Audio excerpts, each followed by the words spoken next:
ৰাজ্যৰ দ্বিতীয়খন চিৰিয়াখানাৰ অৱস্থা কেনে 1982 চনতেই বিজনেছ স্থাপন হোৱা চিৰিয়াখানাৰ অস্তিত্ব অক্ষুণ্ণ আছেনে ক্ষুদ্ৰ চিৰিয়াখানাখনৰ সংকটজনক পৰিৱেশ পোহৰলৈ আহিল প্ৰতিদিন টাইমৰ গ্ৰাউণ্ড জিৰোৰ ৰিপৰ্টত বিটিচিৰ নতুনকৈ নিৰ্বাচিত স্থানীয় চৰকাৰে চিৰিয়াখানাখনৰ উন্নয়নৰ কথা কৈছিল যদিও একোৱেই কাম নহল 2024 বৰ্ষৰ 1 জানুৱাৰী তাৰিখে মই এই বিজনীৰ ক্ষুদ্ৰ চিৰিয়াখানাৰ পৰাই মই দেখুৱাইছিলো এক সুন্দৰ আশাৰ বতৰা দেখুৱাইছিলো আৰু বিটিআৰ চৰকাৰে প্ৰতিশ্ৰুতি দিয়া অনুসৰি যেনে ধৰণে এটা বছৰত এই চিৰিয়াখানাখন গঢ়ি তুলিব লাগিছিল নতুন ৰূপ দিব লাগিছিল তাৰ কিন্তু বিপৰীত ছবি এখন আজিৰ দিনটোত দেখিবলৈ পাইছো এটা বছৰ সম্পূৰ্ণ হ'ল কিন্তু আজিৰ দিনটোটো মই দেখুৱাও সেই একেই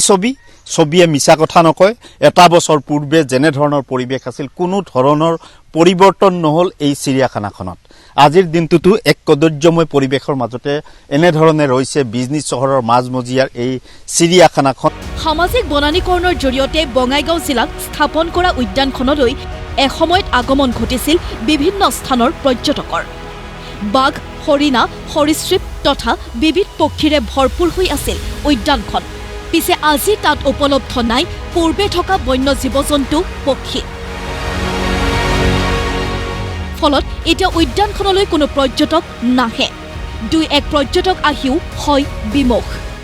আজিৰ দিনত অসমৰ দ্বিতীয়খন চিৰিয়াখানা এক শ্মশানত পৰিণত হৈছে কাৰণ চিৰিয়াখানা বলতে বা বন উদ্যান বলতে ইয়াতে এটা সময়ত বহু পৰ্যটক আহিছিলে কিন্তু আজিৰ দিনত হেয়া পিটনিত পৰিণত হৈছে আপুনি চাৰিওফালে চাব যে কেনেকৈ জংগল হৈ আছে কদৰ্যময় পৰিৱেশ হৈ আছে এবছৰ পূৰ্বলৈ উদ্যানখনত আছিল 37টা হৰিণ কিন্তু বৰ্তমান আছে 33টাহে ঠেক পৰিৱেশৰ বাবেই মৃত্যু হ'ল কেইবাটাও হৰিণৰ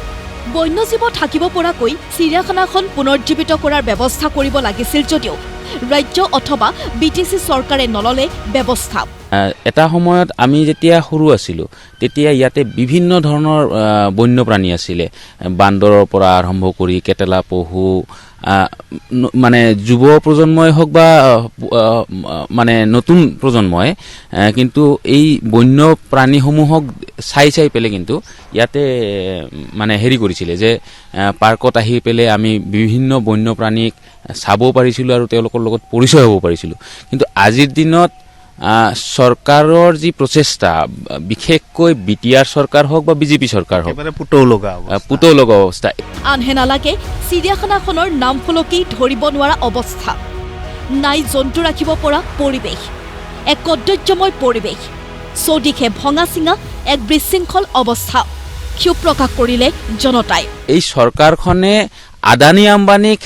হাতী যোগান ধৰিছে আদানী আম্বানীক গণ্ডাৰ যোগান ধৰিছে কিন্তু যে যিবিলাক উদ্যান আছে সেই উদ্যানবোৰক যে ভালকে ৰাখিব লাগে বা কিবা এটা প্ৰচেষ্টা ল'ব লাগে তাৰ প্ৰতি কোনো গুৰুত্ব নাই আজি ইয়াতে ষ্টাফৰ অভাৱত চিৰিয়াখানাখনৰ ষ্টাফৰ অভাৱত কিন্তু চিৰিয়াখানাখন